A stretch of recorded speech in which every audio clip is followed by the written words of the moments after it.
No dia 17 do 7º mês, o barco desceu sobre a cordilheira do Ararat. As águas continuaram a baixar até o 10º mês. No primeiro dia do 10º mês, os picos das montanhas começaram a aparecer. Depois de 40 dias, Noé abriu a janela que havia posto no barco. Olá, bem-vindos. Este é o Comentário Bíblico, João 8, 32. Olá, é um gosto estarmos juntos para mais uma conversa incrível. Imaginemos, por breves instantes, o que seria sobreviver dentro de uma estrutura colossal de madeira completamente à deriva. Uma experiência aterradora, sem dúvida alguma. Pois, completamente aterradora. Não há leme, não há velas, não há um volante que permita desviar de obstáculos. Nada. Zero controle humano. Exato. E durante meses a fio, a única vista possível é um oceano infinito e tipo um caos de água que engoliu o mundo inteiro. Hoje, na nossa análise profunda, vamos explorar exatamente porque é que a maior história de resgate divino de todos os tempos não foi uma extração imediata. Pois não foi um resgate milagroso de helicóptero, digamos assim. Nem pensar.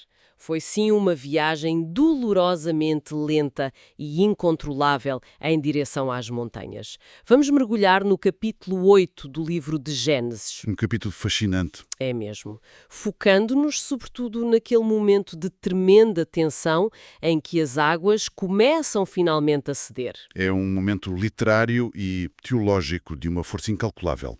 Porque até chegarmos a este ponto do relato, a narrativa tem sido dominada pelo barulho ensurdecedor da destruição, não é? Sim, a chuva, as fontes do abismo, tudo Exatamente. isso. Mas o capítulo 8 arranca com um silêncio profundo e uma declaração que, muda o curso da história humana. A declaração de que, e cito, Deus lembrou-se de Noé. E é esta premissa que ancora toda a nossa conversa de hoje.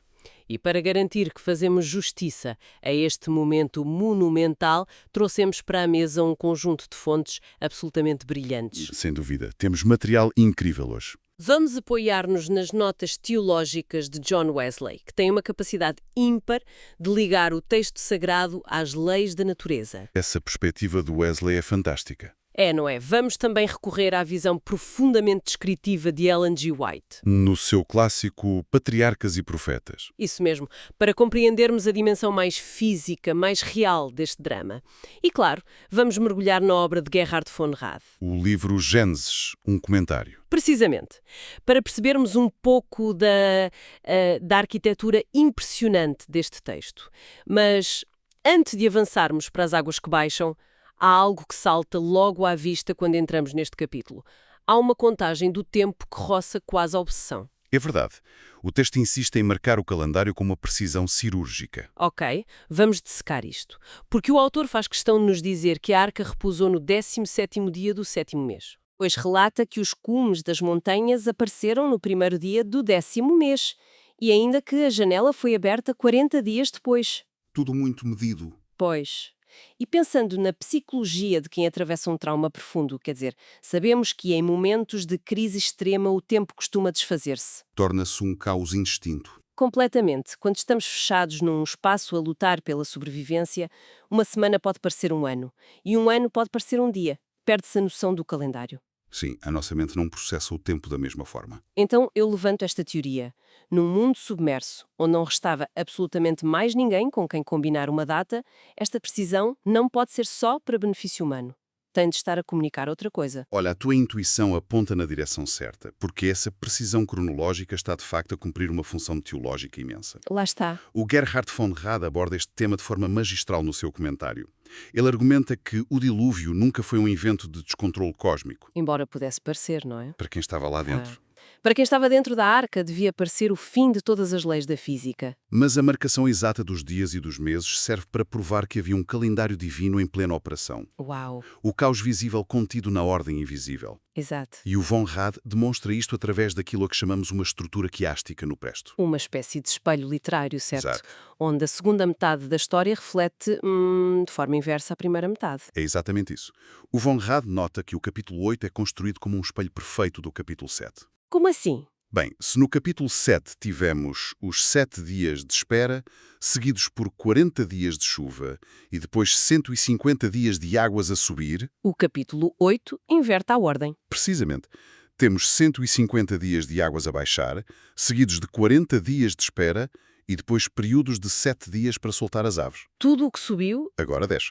Mas desce de forma metodicamente controlada.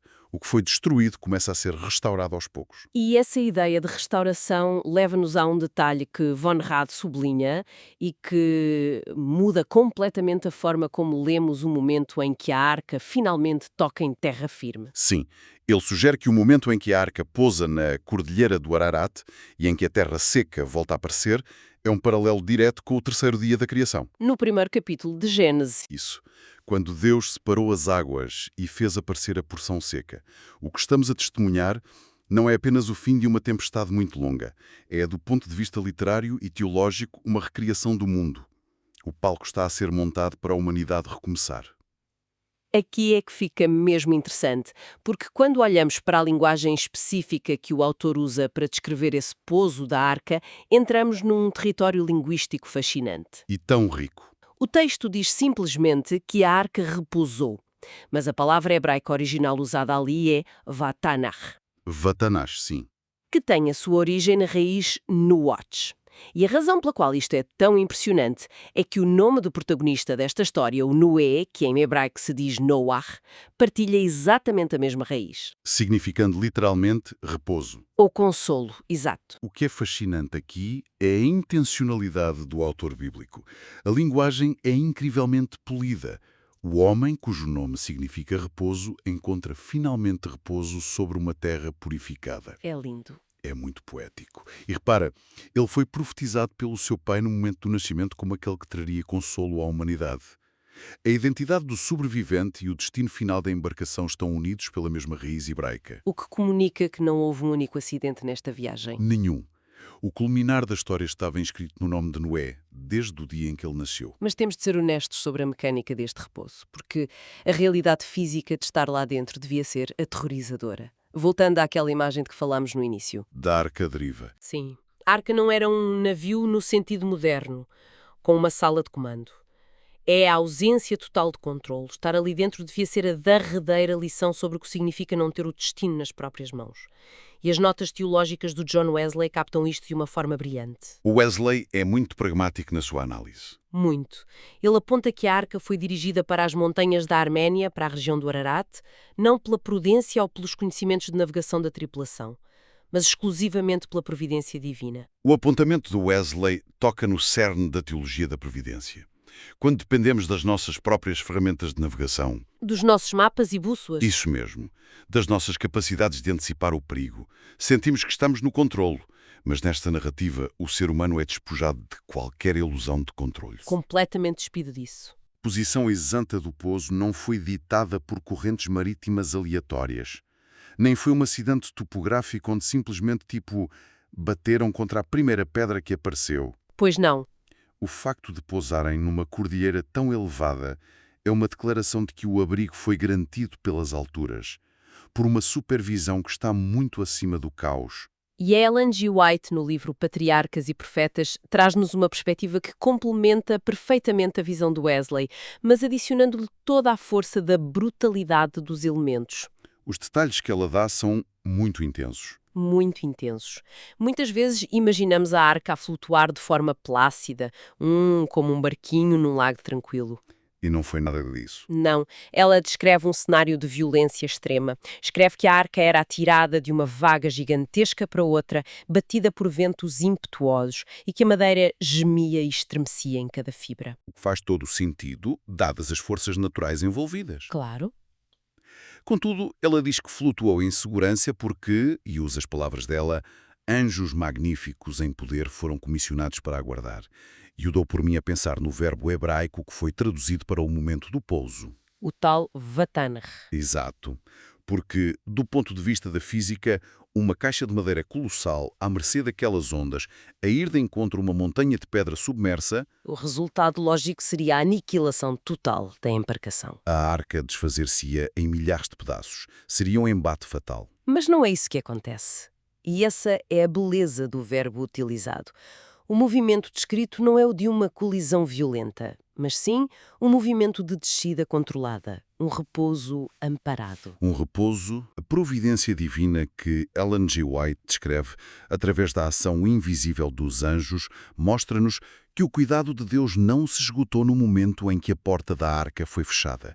Esse cuidado esteve ativamente presente em cada sobressalto a absorver o impacto da tempestade, até o instante em que a embarcação tocou na rocha de forma suficientemente suave para não se destruir.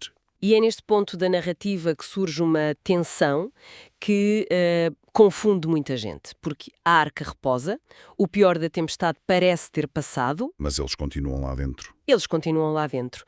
O que me leva a uma reflexão sobre a forma como muitas vezes abordamos os textos em ambiente de escola bíblica. Como assim? Temos tendência a simplificar o poder de Deus. Queremos acreditar que, sendo Ele omnipotente, a salvação deve ser instantânea. Se a tempestade acabou, pronto, a água devia desaparecer no segundo seguinte.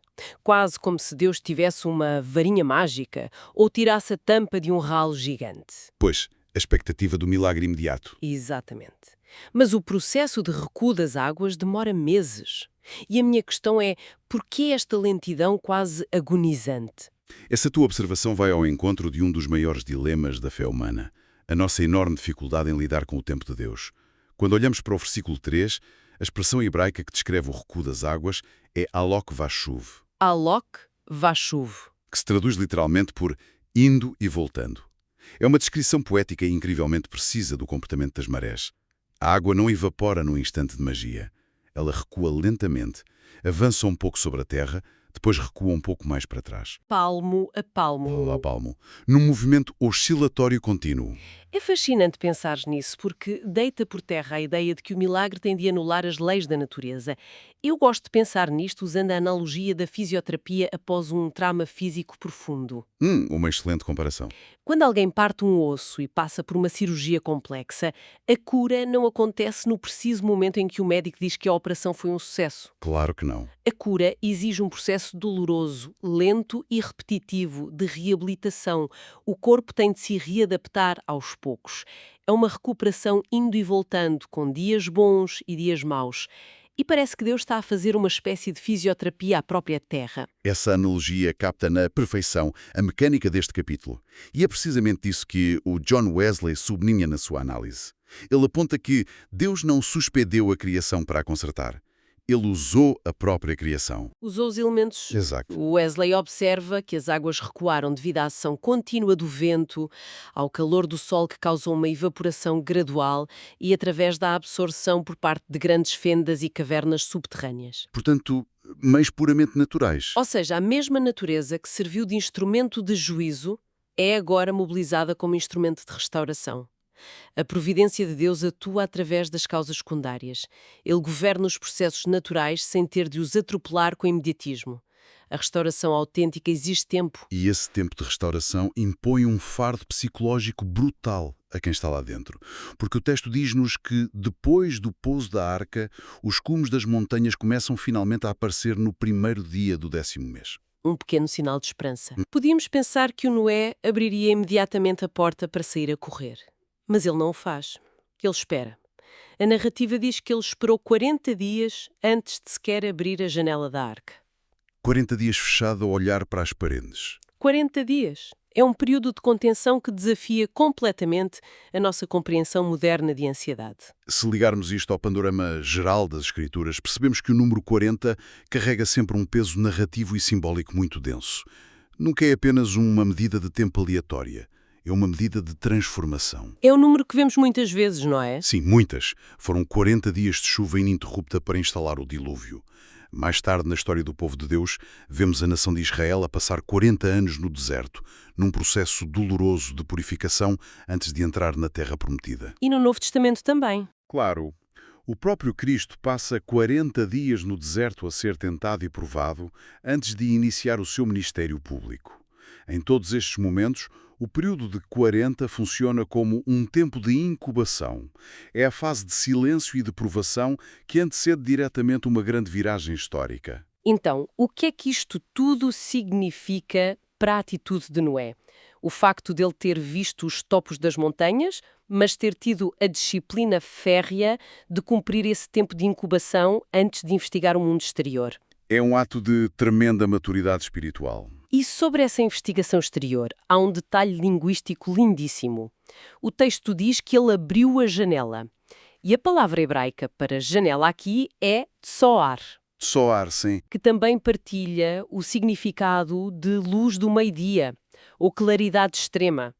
Há algo de muito poético no ato de, após meses de escuridão e morte, alguém ter a paciência necessária para guardar o momento certo e finalmente deixar entrar a luz do meio-dia para iluminar a nova realidade. O que este ato de abrir a Tsoar nos ensina é que a verdadeira fé possui o que podemos chamar de uma gramática da esperança.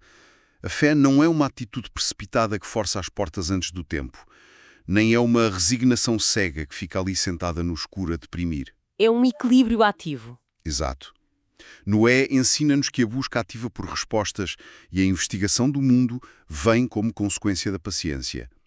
Os cumes das montanhas que apareceram primeiro não eram o destino final. Eram só pedras expostas. Eram pedaços de rocha isolados, num oceano infinito. O chão firme e habitável ainda demoraria muito tempo a secar completamente. Mas aqueles pequenos picos funcionaram como garantias visíveis para a fé de Noé. Foram pequenas promessas. Eram a prova palpável de que o processo de salvação, embora lento e oscilante, estava inegavelmente em curso. A fé aprende a ler os pequenos sinais. Precisamente. A esperança sustentável não exige que o cenário esteja perfeito no imediato. Ela alimenta-se dessas pequenas evidências de que a maré virou. A forma magistral como o tempo é gerido ao longo deste capítulo reforça a ideia teológica de que Deus usa o relógio não como um instrumento de punição ou de atraso, Mas como um espaço de crescimento. como o espaço necessário onde a confiança da criatura no Criador se pode desenvolver e amadurecer plenamente. E é aqui que todo este mergulho histórico e teológico aterra de forma tão prática e tão urgente na nossa vida cotidiana. Sem dúvida, isto tem uma aplicação muito direta. Porque a verdade é que ao longo da nossa existência, todos nós enfrentamos dilúvios metafóricos. Atravessamos épocas em que nos sentimos completamente à deriva, fechados em circunstâncias sobre as quais não temos qualquer controlo. Momentos em que nos sentimos presos numa arca sem leme. Pois é, períodos em que a crise parece ter estagnado, em que o sofrimento parece uma maré alta que nunca mais vaza, e cada dia que passa soa como um eco cruel do dia anterior. Onde a esperança fica um bocado turva. Completamente. Mas o grande ensinamento que podemos extrair da exatidão destes capítulos de Gênesis é que o mesmo Deus que delineou um calendário milimetricamente perfeito para que uma arca sem leme repousasse numa cordilheira invisível, Tem também o tempo rigorosamente certo para que o chão firme apareça na vida de cada um de nós. exatamente. E essa certeza deve transformar por completo a nossa perspectiva sobre o que significa esperar. A espera cristã não é uma paralisia amedrontada. Como vimos no movimento Alok Vashuv, a descida das águas já começou. O processo já está em andamento. O processo de restauração pode ser dolorosamente lento. Pode parecer que os problemas recuam um palmo apenas para avançarem meio palmo logo a seguir. Mas a maré já virou a favor do repouso. A atitude de Noé convoca-nos a cultivar a disciplina de observar pacientemente o horizonte, mesmo quando ainda nos encontramos rodeados pelas paredes apertadas do nosso sofrimento temporário. E isso leva-nos de volta ao ponto de partida da nossa conversa. Nós somos condicionados a desejar soluções imediatas. Queremos o resgate drástico, que suga toda a água num segundo de onipotência e nos deposita em terra seca, sem nos dar tempo para sentir a angústia da viagem. É a natureza humana a querer saltar os processos difíceis. Pois, mas a providência divina muitas vezes decide trabalhar ao ritmo paciente da própria criação. Envolve esperar pelo lento trabalho do sol a evaporar a umidade, pelo vento a secar o chão e pela coragem contida de aguardar 40 dias para ver se a luz do meio-dia nos traz boas notícias. O que, em última análise, nos oferece uma consolação muito mais profunda, não achas? Acho que sim. Porque nos ensina que o processo demorado não é um sintoma de abandono divino. O facto de a água demorar a descer não significa que fomos esquecidos, muito pelo contrário. Cada oscilação da maré, cada movimento lento da arca, está sob a mesma supervisão que guiou Noé até o Ararat. E para quem nos ouve, queremos deixar um pensamento final, uma reflexão pessoal para acompanharem depois de terminarmos esta análise. Uma excelente ideia. Na nossa própria vida, em vez de exigirmos que a terra das nossas circunstâncias fique totalmente seca, limpa e resolvida de um dia para o outro, O que raramente acontece. que pequeno cume de montanha está a começar a rasgar a superfície das águas hoje? Que pequeno sinal de claridade se vislumbra ao abrirmos a nossa janela? Pode parecer um pormenor insignificante, apenas um pedaço de rocha molhada no meio de um oceano de incertezas. Mas é um sinal. Mas será que esse pequeno sinal não é real o suficiente para nos dar a certeza de que o dilúvio foi contido e que a tempestade chegou finalmente ao seu fim? Fica a reflexão para cada um de nós. Continuem a explorar, continuem a ler os sinais. Obrigada por nos acompanharem e até à próxima. Até à próxima.